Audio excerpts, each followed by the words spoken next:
part 2 or part B, in response to this individual's argumentation with regards to abortion. And forgive me, but this fellow goes by the handle at go fuck yourself. And so anyway, charming fellow, but let's take a look at the tweet. So part B, he says, reconcile state-restricted adoption policies conflicting with other state-enforced birth prescriptions. Now, notice he's still continuing on with the concept that the state is somehow responsible for the creation of this life, somehow responsible for the pregnancy in the first place. And again, an avoidance of accountability is a hallmark of liberalism / progressivism / whatever ism they are calling themselves this week. So it's always somebody else's fault. They're always blaming somebody else for the situation that they themselves got into. And again, nobody put a gun to their heads to make them have sex. Therefore, they are not responsible. The state is not responsible for your pregnancy. They are not. However, with this particular point, I agree with part of it. I do think that the red tape that people have to go through to adopt a child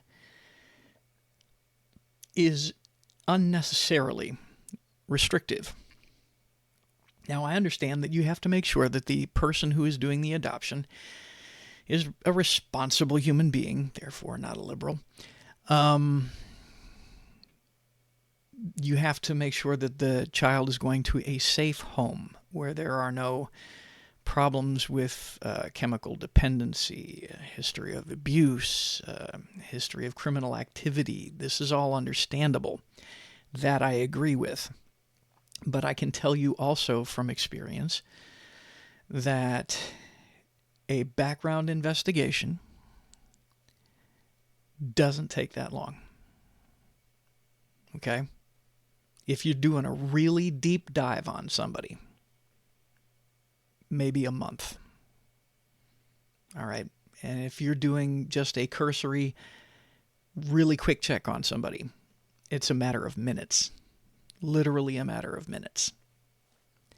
So, but I also know several people who have adopted children. It is actually easier to adopt a child from outside the United States than it is to adopt a child from inside the United States. And while I'm all for adoption outside, inside the United States, whatever, there's part of me, the suspicious part, that believes that adoption in the United States has been made extremely restrictive on purpose to make the choice for abortion a lot easier. I could be wrong. I frequently am. Ask my wife. But that's just my take on it. Either way, I do agree with this particular point in part because it is too difficult or overly, unnecessarily difficult to adopt a child. Thank you for listening to this particular segment. Hit me up in the comments section. Let me know if you liked it. If you didn't, I'm always up for a good conversation. And hit that like and subscribe button, and I will talk to y'all later.